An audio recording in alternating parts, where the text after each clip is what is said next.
नमस्कार दोस्तों, आपका बहुत बहुत स्वागत है। आप सभी देख रहे हैं DTI टेक्निकल इंस्टीट्यूट। आज की क्लास में बहुत ही इंटरेस्टेड टॉपिक जिसका नाम होता है हॉरिजॉन्टल लाइन, या इसे हम लोग ड्राइंग टैग के नाम से भी जानते हैं। इसी को हम लोग सीखने चल रहे हैं। यहाँ पे दो विंडो बनाई गई है, एक हमारी इनपुट की है और दूसरी हमारी आउटपुट की है। यानी ये हमारा एडिटर है और ये हमारा आउटपुट का विंडो होता है। तो आज हम लोग सीखने चल रहे हैं हॉरिजॉन्टल लाइन के विषय में कि हॉरिजॉन्टल लाइन का यूज कैसे करते हैं।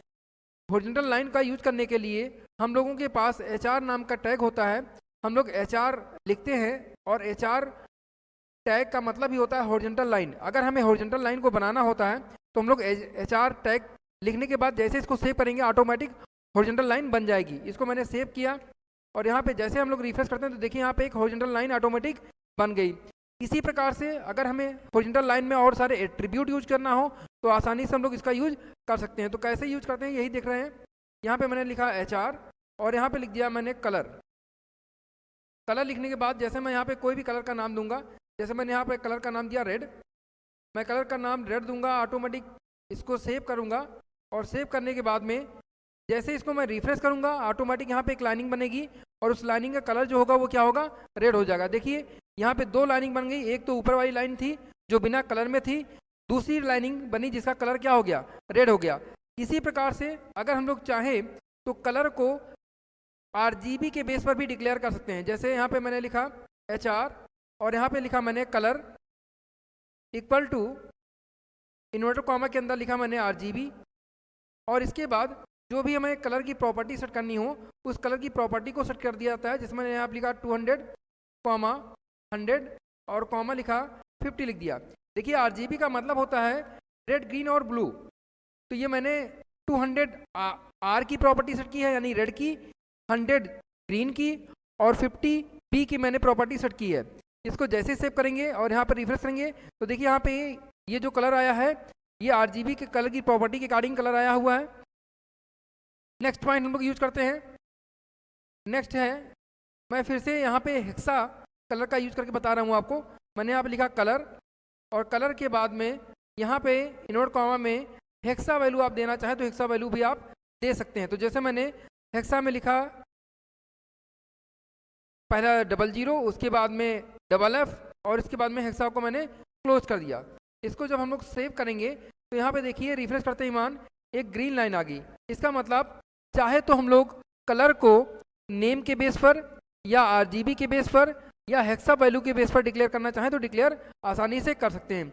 इसी के साथ में हम लोग और भी प्रॉपर्टी सीखने चल रहे हैं, जिसमें से यहाँ पे मैंने लिखा नेक्स्ट HR टैग और यहाँ पे कलर इज इक्वल टू मैंने यहाँ पे सेट कर दिया रेड, अगेन मैंने रेड दिया और यहाँ पे इसकी साइज अगर हम लोग देना चाहें तो साइज भी दे सकते हैं। मैंने यहाँ पे लिख दिया साइज और साइज के बाद में इसकी वैल्यू दे दी 10, इनवर्ट कॉमा के अंदर 10 लिख देते हैं। 10 लिख के इसको जैसे ही सेव करेंगे ऑटोमेटिक यहाँ पे इसकी लाइनिंग कलर होगी, लेकिन उसकी साइज कितनी हो गई देखिए, साइज इन सभी से इसकी साइज क्या है, ज़्यादा है। ध्यान रखिएगा जब भी कलर की साइज दी जाए तो ज़रूरी होता है कि कलर की साइज हम लोग परसेंटेज में ना दें, ठीक है। जैसे अगर हमें कभी भी विड्थ देना होता है, मैं इसी को अगर हमें विड्थ देना होगा, जैसे मैंने यहाँ लिखा HR कलर दिया और यहाँ पे मैंने लिख दिया लाइम कलर, उसके बाद में विड्थ दिया। विड्थ देने के बाद जब भी कभी भी आप विड्थ सेट करिएगा तो हमेशा विड्थ को परसेंटेज में सेट करिएगा। जैसे मैंने यहाँ लिख दिया 50%। लेकिन ध्यान रखिएगा अगर साइज आप दे रहे हैं तो साइज को कभी भी परसेंटेज में नहीं देना चाहिए, नॉर्मल उसको देना चाहिए। खाली आप जो वैल्यू देना चाहते हैं उस वैल्यू को लिख दीजिए। तो मैं यहाँ पे वैल्यू को सेट कर दे रहा हूँ और इसको सेव करता हूँ। जब हम लोग इसको सेव कर देंगे तो देखिए इसका इफेक्ट पड़ता है। यहाँ पे देखिए ये इसकी क्या सेट हो गई, विड्थ सेट हो गई और साइज सेट हो गई। तो इस प्रकार से हम लोग हॉरिजॉन्टल लाइन बनाने के लिए कलर की प्रॉपर्टी, विड्थ की प्रॉपर्टी और साइज की प्रॉपर्टी सेट कर सकते हैं। साथ ही साथ अगर हमें इसका अलाइन सेट करना हो तो हम लोग अलाइन भी दे सकते हैं। जैसे मैंने इसका अलाइन लिख दिया, अलाइन की लिखा और अलाइन को मैंने लेफ्ट शिफ्ट कर दिया। ठीक है, ये लाइन मेरा क्या हो गया, लेफ्ट हो गया। इसको मैंने सेव किया। जैसे यहाँ पे रिफ्रेश करेंगे, देखिए ये लाइनिंग हमारी किस साइड में आ गई, लेफ्ट साइड में आ गई। तो इस प्रकार से कलर की प्रॉपर्टी को सेट आसानी से किया जा सकता है। चलिए नेक्स्ट एक और भी हॉरिजॉन्टल टैग का, HR टैग का यूज करके एक और डायग्राम बनाते हैं। अगर हमें कभी भी पैटर्न डायग्राम बनाना होगा तो पैटर्न डायग्राम बनाने के लिए आसान होता है कि हम लोग पैटर्न का यूज कर लें तो थोड़ा ज़्यादा अच्छा होगा। जैसे मैंने यहाँ पर लिखा कलर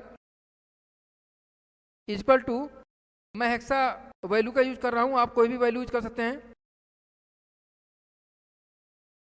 और इसके बाद मैंने खाली इसकी विड्थ सेट कर दी है, विड्थ इक्वल टू 50 कर दिया और इसको सेव कर देते हैं। जब इसको हम लोग सेव करेंगे तो यहाँ पे देखिए चेंजेस दिखाई दे रहा है, यहाँ पे 50 दिखाई दे रहा। ठीक है, अगर इसको हम थोड़ा सा और बढ़ा देते हैं, इसको 100 कर देते हैं और यहाँ पे सेव करते हैं तो थोड़ी सी बड़ी हो गई। इसी की प्रॉपर्टी हम लोग चाहें तो सेट कर सकते हैं अच्छी तरीके से। ये विड्थ है, परसेंटेज लगाना था, ये सेट हो गई वैल्यू। 50 ज़्यादा हो जाएगी, 80 करते हैं, 80 सही है। इसके बाद में मैंने इसको कॉपी किया और पेस्ट कर लिया। जितने बार हमें पैटर्न बनाना हो उतनी बार हम लोग पेस्ट कर लेते हैं। मैं 5 बार पेस्ट कर रहा हूँ। यहाँ पे 80 लिखा हुआ है, फिर मैंने लिख दिया 70, फिर यहाँ पे 60 और फिर यहाँ पे 50 एंड नेक्स्ट यहाँ पे मैं कर देता हूँ 40 और एक बार लिख देते हैं ताकि थोड़ा सा अच्छे समझ में आ जाए। और यहाँ पे लिख दिया 30। इसको जब हम लोग सेव करेंगे और यहाँ पर रिफ्रेश करेंगे तो देखिए हमारी लाइनिंग के एक पैटर्न बन रहा है। इसी चीज़ को चाहें तो हम लोग उल्टा भी कर सकते हैं, अपोजिट भी कर सकते हैं। अगर हमें वेब पेज में डायग्राम या डिजाइन इस तरह की बनानी हो तो आसानी से हम लोग डिजाइन बना सकते हैं। इसको हम लोग उल्टा कर देते हैं। यहाँ पे लिखते हैं 30, देन 40, 50, 60, यहाँ पे 70 और लास्ट में 80।